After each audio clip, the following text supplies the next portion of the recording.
I'm Chris Whitehurst, and this is the Terms, Tips, and Tricks for Real Estate. This is episode 111 on square footage. Be sure to like and subscribe and ring that notifications bell so you never miss an episode.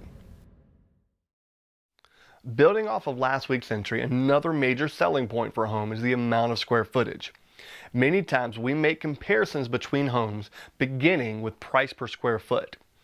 This week we're taking a look at that figure and what impact it can have on your real estate transaction. Square footage is the living space in your home, and it greatly impacts the value.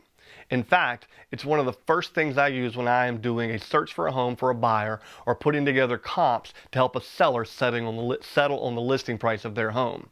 While it's not the only factor in value, it's certainly a key component. Proper square footage should be the accurate measurement of heated space in a home.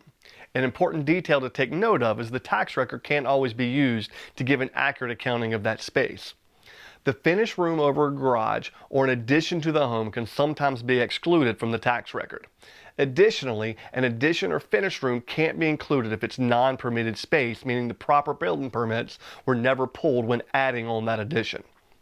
A final note on counted spaces is you can't leave heated space to access it. If you leave the home and enter the new room through a garage or carport, that space is not allowed to be counted in the total square footage. All of this can be a sticky situation. You should always consult your team of professionals for additional information and clarification. Many agents will use square footage range instead of a specific number. This is pretty common and often frustrating. If a specific number is listed, it must be accurate within a few percentage points. I personally love using licensed appraisers' accounting of the square footage.